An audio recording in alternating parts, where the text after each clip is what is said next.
A partir de lo que hemos visto anteriormente, empezamos la segunda sección donde queremos aterrizar algunas herramientas básicas que podrían ser puestas en práctica por los productores en conjunto con sus organizaciones o servicios técnicos para reconocer algunos valores que agricultura sostenible, agricultura orgánica podrían estar generando en reducir emisiones de gases de efecto invernadero en la atmósfera o aumentar el secuestro de estos gases en algunos stocks o almacenes naturales.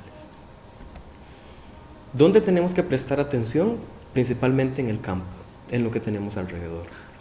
Un componente muy importante en el cual está enfocado este módulo es el suelo. El suelo naturalmente tiene la capacidad de tomar los residuos de los árboles, hojas, ramas, raíces, inclusive de los animales, y empezar a hacerlo parte de sí mismo, convirtiéndolo en materia orgánica. Otra cosa importante es los cultivos y su manejo. Hablamos mucho de la fertilización nitrogenada y la emisión de dióxido de carbono a la atmósfera. Por otra parte, los árboles mismos son un componente muy importante dentro de las fincas. La agroforestería ha sido promocionada desde hace mucho tiempo como una forma de producción muy ventajosa que ahora nos ofrece también la capacidad de que los árboles al crecer remueven cierta cantidad de gases de efecto invernadero de la atmósfera, pasándole a su parte estructural, hojas, ramas, raíces y troncos, para posteriormente sumarse al componente suelo. El bosque o las áreas de regeneración que tengamos en nuestra finca también son muy importantes como almacenes de carbono. Y todo esto muy relacionado a nuestras decisiones, a las decisiones que actualmente estamos tomando de cómo manejar mi finca, de cómo manejar mi predio, de cómo llevar a cabo mi producción agrícola en un sentido de hacerla mantenible en el tiempo, de ser sostenible. Hablemos ahora en particular del componente suelo.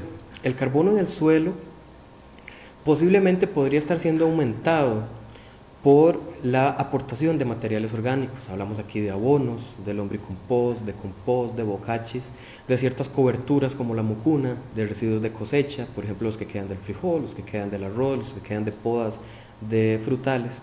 También sumado con un manejo diferenciado que tiene que ver con no hacer laboreos muy profundos. Están favoreciendo el aumento y la conservación de los depósitos de este carbono en el suelo. ¿Por qué? Porque cada vez la materia orgánica tiene menos oportunidad de disgregarse y más bien hay oportunidad de incrementarla. ¿Y cómo podemos nosotros hacer un monitoreo de eso?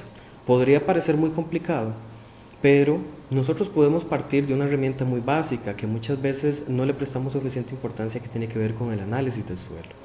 En este módulo en particular que hablamos de suelo, nosotros tenemos que partir del conocimiento sabiendo qué tenemos nosotros en nuestras fincas. Los análisis de suelo podrían ser relativamente de fácil acceso según las condiciones y podríamos llevarlo a una interpretación donde podamos conocer qué pasa con el carbono del suelo.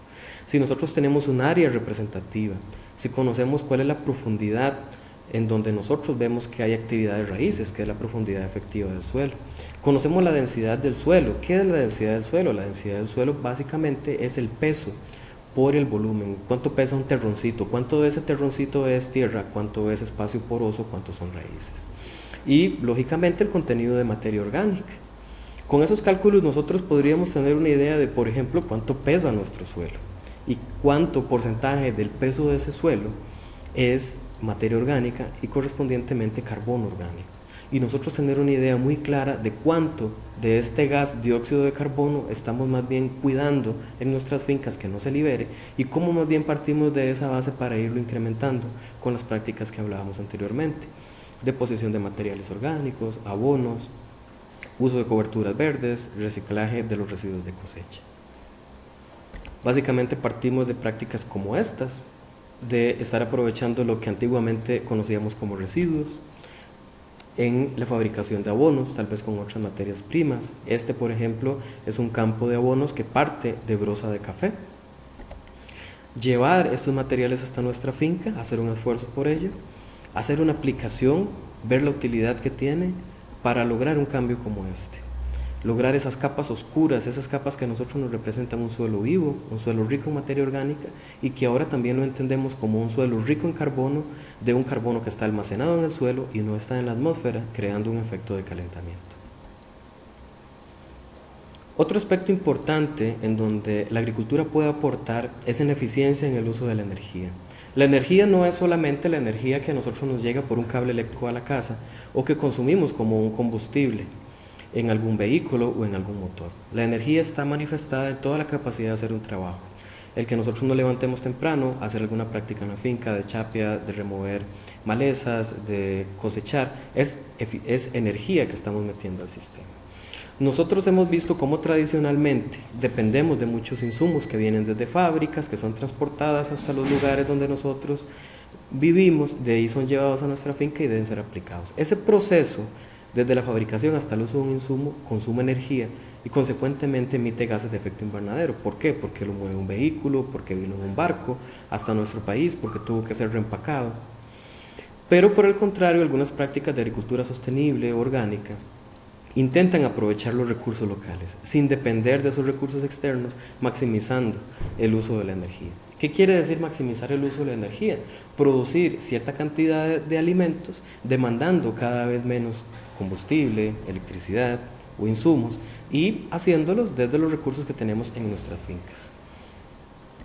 Una herramienta a la que podemos acceder es, por ejemplo, a un análisis informático de esa información. Suena un poco complicado, pero podría tener una base importante, no solo para desde un punto de vista energético, sino para también controlar las labores de nuestra finca.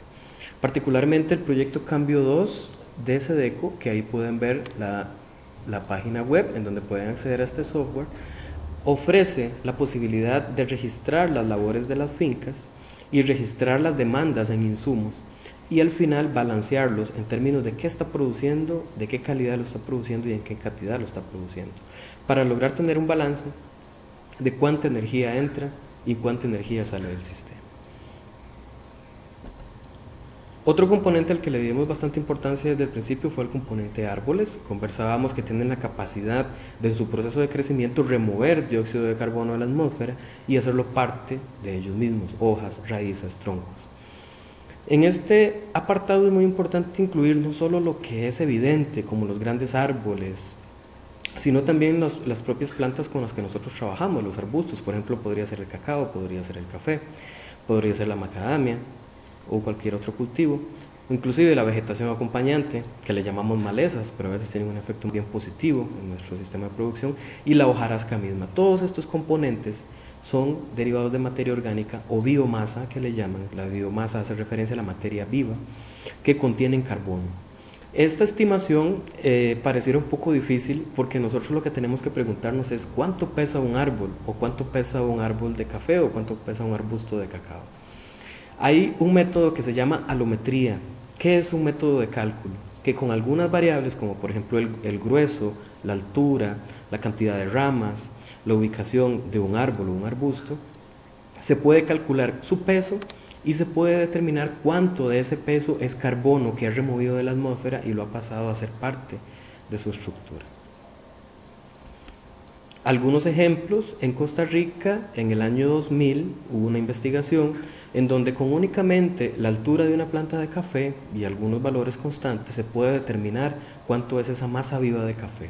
En el año 98 también se había investigado en Guatemala, en particular para ese país, igualmente tomando en cuenta solo la altura en metros de una planta de café, cuál era ese posible peso y ese posible aporte en carbono. Esto que llamamos alometría, esa relación de alturas, de grosores de troncos, se puede encontrar para muchas especies, forestales, productivas, e inclusive algunas metodologías para malezas, para plantas acompañantes y para hojarasca.